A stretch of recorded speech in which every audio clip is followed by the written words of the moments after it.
Hello everyone. Welcome to the SciEd School. Today, we will learn about the dynamic routing protocols. Dynamic routing protocols. Dynamic routing protocols are a type of routing protocol used to automatically exchange routing information between routers in a network. This allows routers to dynamically update their routing tables, which contain information about the best paths to reach different destinations. We do not need to add static routes per network except for some cases. Why dynamic routing? Dynamic routes provide several advantages over static routes, including scalability. Dynamic routes can handle large and complex networks with many devices, as they automatically discover and update routes as the network changes. Adaptability. Dynamic routes can adjust to changes in the network topology, such as link failures or new devices, ensuring that traffic continues to flow efficiently. Reduced administrative overhead. Dynamic routes require less manual configuration than static routes, as they automatically exchange routing information between routers. Improved performance. Dynamic routes can select the optimal path for traffic based on factors like bandwidth, latency, and load, leading to better network performance. In summary, dynamic routes offer greater flexibility, efficiency, and reliability for managing large and complex networks. Two categories of routing protocols. 1. IGP, Interior Gateway Protocol. A routing protocol that was designed and intended for use inside a single autonomous system, AS. 2. EGP, Exterior Gateway Protocol. A routing protocol that was designed and intended for use between different autonomous systems. Here, gateway is router. Autonomous system is single organization like ISP or a company network.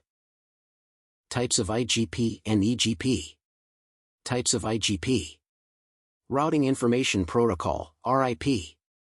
Enhanced Interior Gateway Routing Protocol, EIGRP.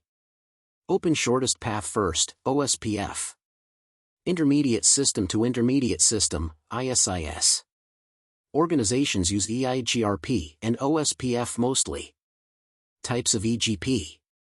Today, Border Gateway Protocol, BGP, is the only EGP used.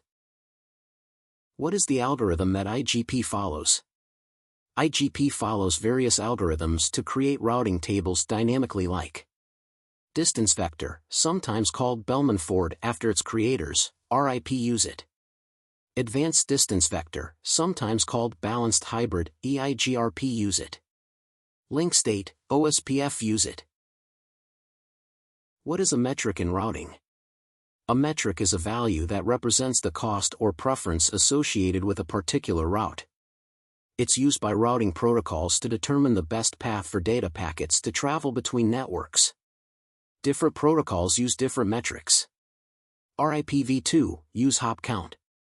The number of routers, hops, between a router and a destination subnet. OSPF, use cost. The sum of all interface cost settings for all links in a route, with the cost defaulting to be based on interface bandwidth. EIGRP, use calculation based on bandwidth and delay. Calculated based on the route's slowest link and the cumulative delay associated with each interface in the route. Consider this topology. We use 3 routers here. If we use RIP protocol here on 3 routers, RIP will select the route to subnet 3 from router 2 as router 2 to 3 and not router 2 to 4 to 3 because RIP uses hop count irrespective of bandwidth. Even if the link between router 2 and 3 has fast Ethernet ports with less bandwidth, RIP sees the number of hops. The path 2 to 4 to 3 has 1 hop in between whereas the path 2 to 3 has 0 hops in between. So, RIP goes for 2 to 3 path. If we configure OSPF on 3 routers, it will select router 2 to 4 to 3 path as it has higher bandwidth due to gigabit ports. This is how metrics work.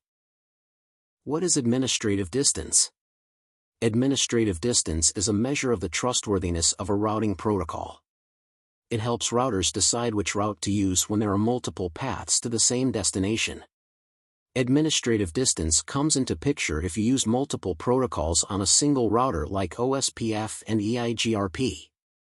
This happens when two different organizations want to interconnect and they use a different protocol on at least one router.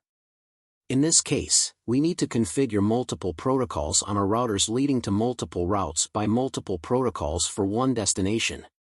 Administrative distance helps in choosing a preferred route. Here's how it works. Lower administrative distance is better. Here are some common default administrative distances. Directly connected networks, 0, most reliable. Static routes, 1, very reliable. EIGRP, 90. OSPF, 110.